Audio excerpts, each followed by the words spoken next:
দুঃখজনক হলেও সত্য, এখন যারা দায়িত্বে আছে তাদের ভেতরে একজন এই বৈষম্য আবার ফিরিয়ে নিয়ে আসার জন্য সমকামিতা এটা প্রমোট করছেন। জাতি কিন্তু এখনো পুরাপুরি বুঝতে পারে না। যদি বুঝতে পারে আপনার উপদেষ্টা চেয়ারও কিন্তু থাকবে না, কারণ 1150-র উপরে জীবন দিয়েছে, 2700-র উপরে এখন হাসপাতালে। এরা খেলা করার জন্য জীবন দেয়নি। আপনি আবার সেই হারাম জিনিস এই পৃথিবীতে প্রতিষ্ঠিত করার জন্য প্রমোট করবেন আর মানুষ ছেড়ে দেবে? এটা কি আমেরিকা পেয়েছে?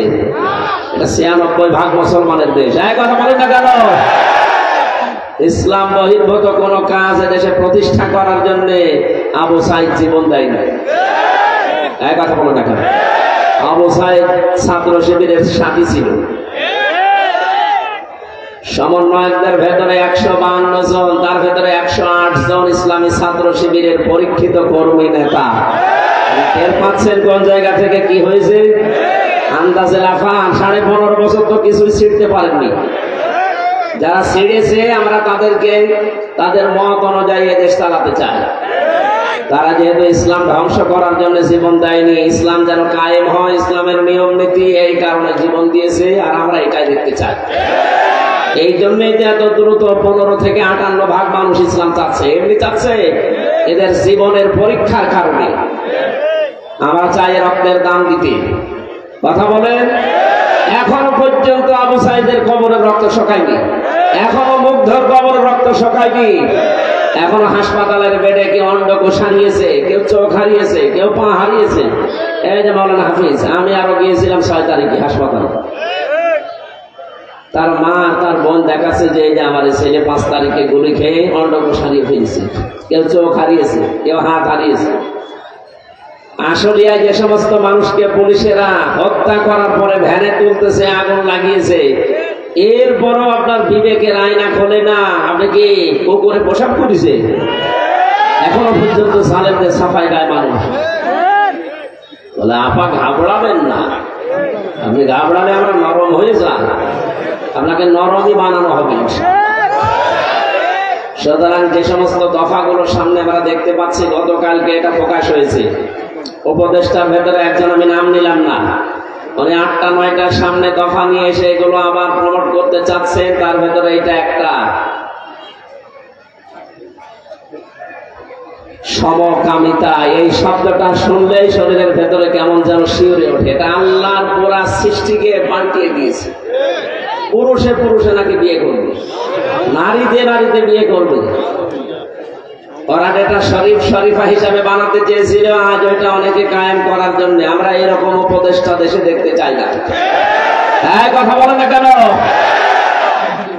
আমরা যেহেতু 96% মানুষের দেশে ঈমানদার, আমরা যাচ্ছি কোরআনে তেলাওয়াতকৃত আয়াতে তাফসীর আকারে। দেখি আমাদের কোরআন কি শোনায়। জবান খুলে পড়ে না, আউযু বিল্লাহি মিনাশ শাইতানির রাজিম, বিসমিল্লাহির রহমানির রহিম,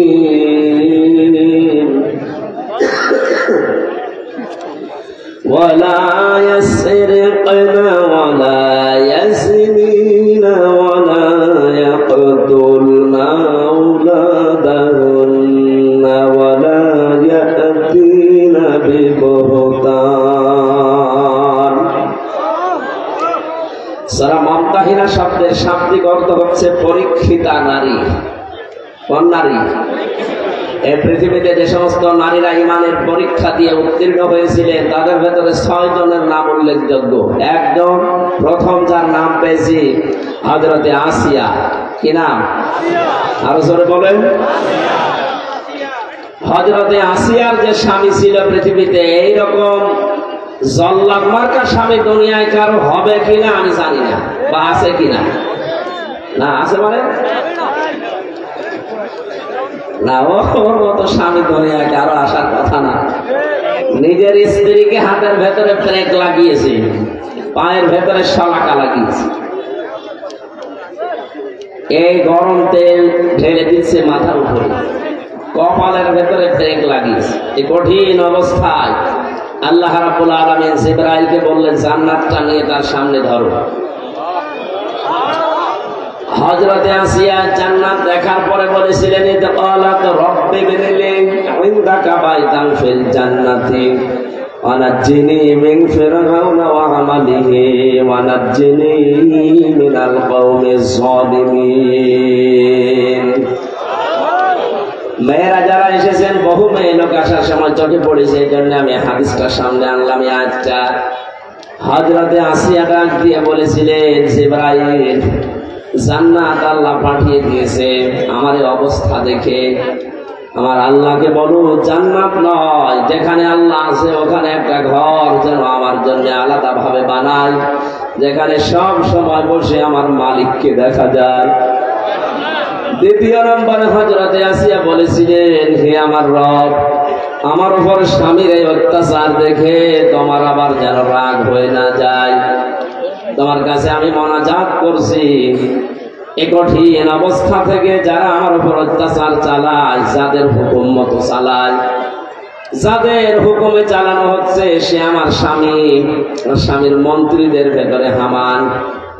দুই নম্বরে যাদেরকে দিয়ে চালাচ্ছে তাদের এবং আমার স্বামীর জুলুম থেকে, অত্যাচার থেকে তুমি আমাকে বাঁচাও, কিন্তু আমার স্বামীর উপরে তুমি কোনো জুলুম করো না।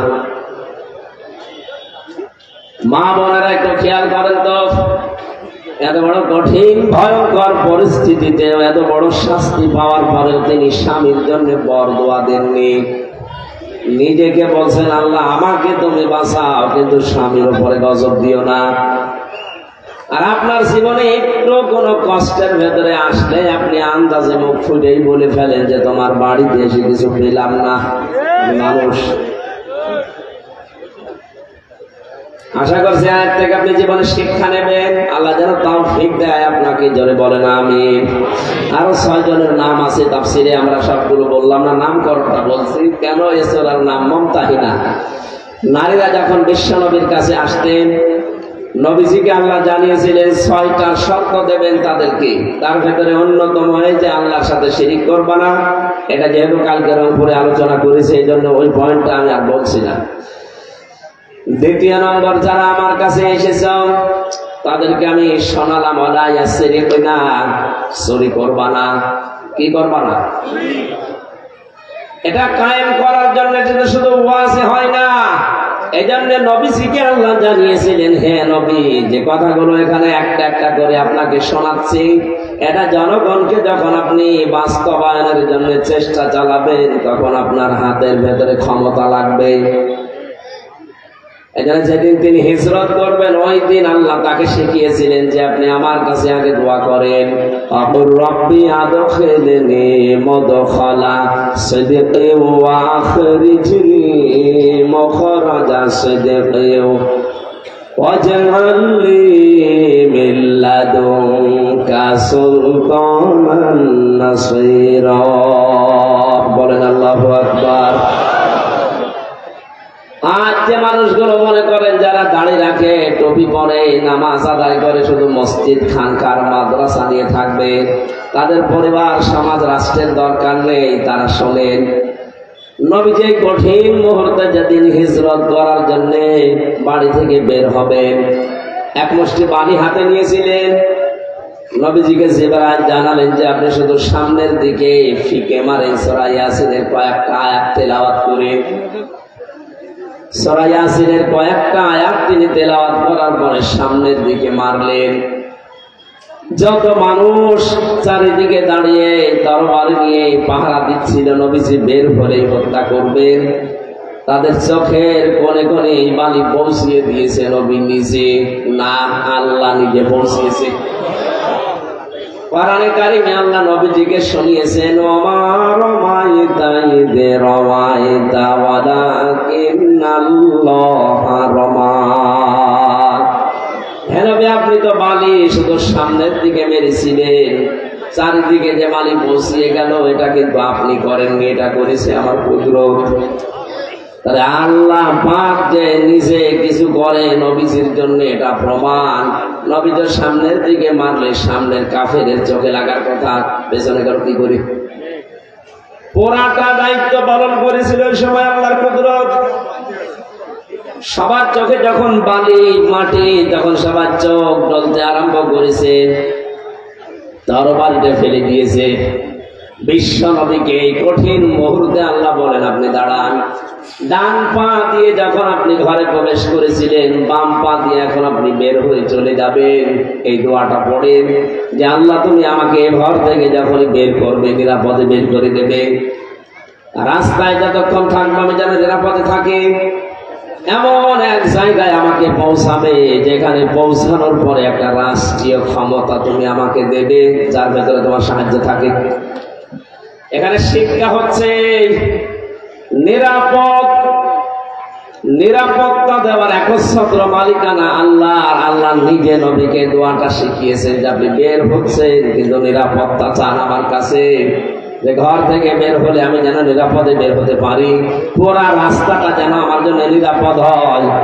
শুধু নিরাপদ হলে হবে না, যেখানে আমাকে পৌঁছাবেন পুরা জায়গাটা আমার হাতে দিয়ে দেবেন, ওই জায়গায় যেন আপনার সাহায্য থাকে।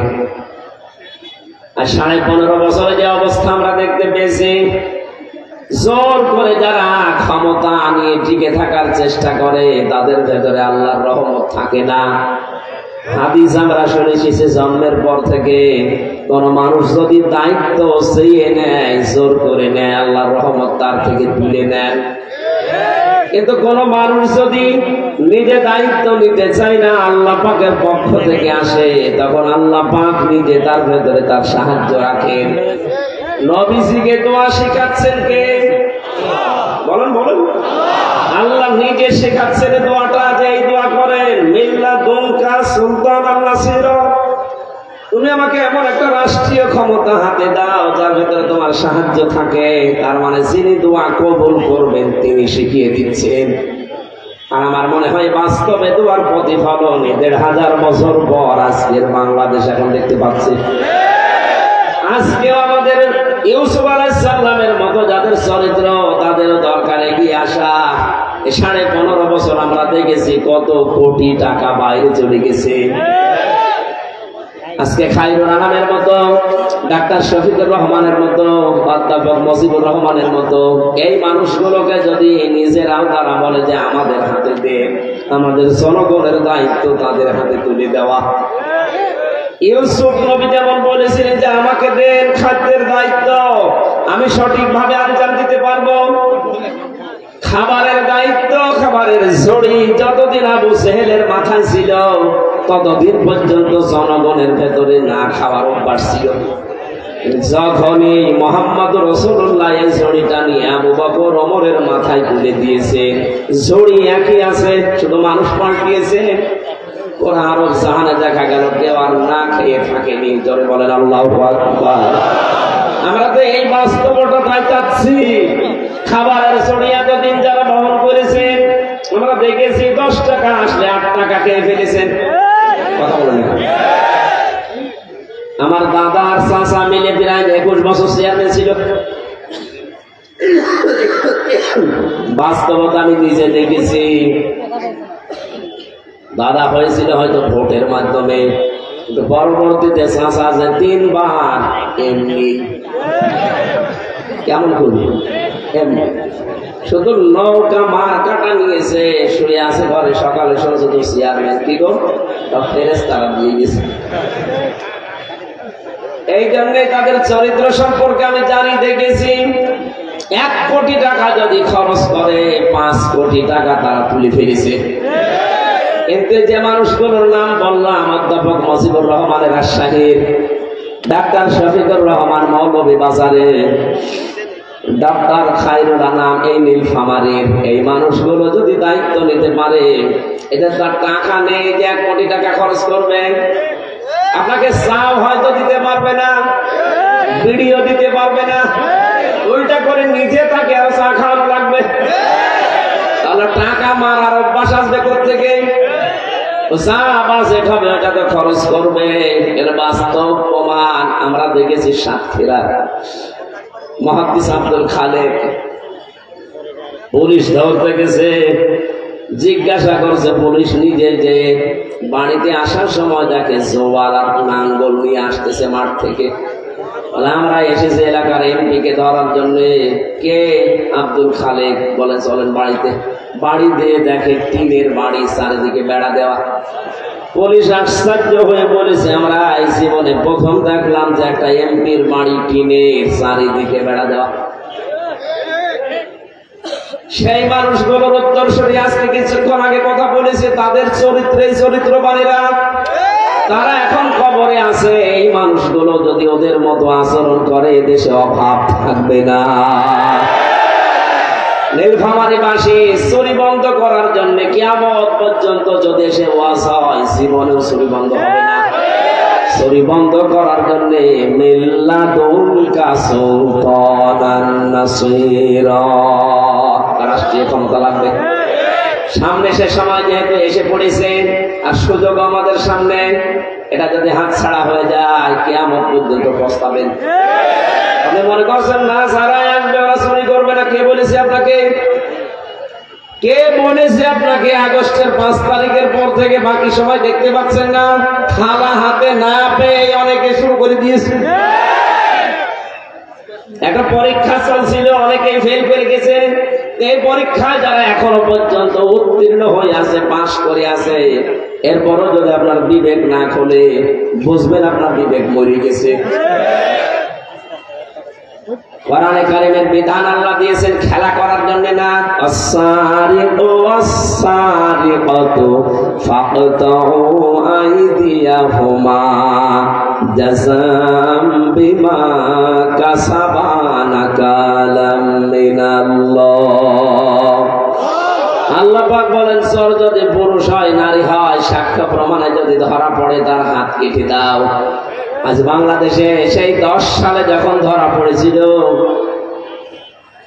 এই যে বস্তা ভর্তি টাকা নিয়ে কালো বিড়াল, এই সময় যদি আমরা হাত কেটে দিতে পারতাম কোরআনের আইন দিয়ে, এই 24 সাল পর্যন্ত আর কেউ চুরি করার সাহস পেত না। এই দরবেশ এত টাকা চুরি করতো না, কথা বলছে না। সুতরাং তোমরা যেন চুরি না করো, এটা শুধু ওয়াজের কাজ না, এটা কার্যকর করে দেখাতে হয়। কার্যকর করতে হলে বিধান নিয়ে যাওয়া লাগবে সংসদে। সংসদে যদি 151 জন আপনি পাঠাতেই না পারেন, কবে এই আইনটা বাস্তবায়ন করবেন? শুধু ওয়াজ করেন, ওয়াজ করেন, ওয়াজ করবো কি? আপনি যদি নিজেকেই নিজে পরিবর্তনে নিয়ে আসেন, তাহলে ওয়াজ করে লাভ হবে। আর যদি বলেন যে যা বলছে বলুক গা, শুনে আমি আবার ওই কান দিয়ে বের করে বাড়ি চলে যাবো, যান, কিয়ামতের আগে দেশে চুরি বন্ধ হবে না। জেনা যেন না করো। জেনা বন্ধ করার জন্য আজকে যে 9 দফা শুনলাম, একজন উপদেষ্টা দিয়েছে, তার ভেতরে 3 নাম্বার পয়েন্টে যে মেয়েদেরকে গর্ভধারণ করতে দেওয়া লাগবে। মেয়েদেরকে বৈধ হোক অবৈধ হোক গর্ভধারণ করতে দেওয়া লাগবে। তার মানে জেনার কারখানা খুলতে চাচ্ছে। এটা বন্ধ করার জন্য ওয়াজে হবে। সবকিছু খুলে রেখে দিয়েছে। আকাশ সংস্কৃতির নামে কত কিছু আসতেছে। বন্যার পানির মতো ভারত থেকে বেনাম করা পত্রিকা গুলো আসে। আপনি কি করে জেনা বন্ধ করবেন? কন্ট্রোল করা দরকার স্যাটেলাইট গুলো, কন্ট্রোল করা দরকার এই বন্যার পানির মতোই বেনাম করা পত্রিকা গুলো। আর এটা করার জন্য শুধু ফোফা দিয়ে হবে না, আইন লাগবে। আর আইন যারা তৈরি করবে তাদেরকে পাঠাতে হবে।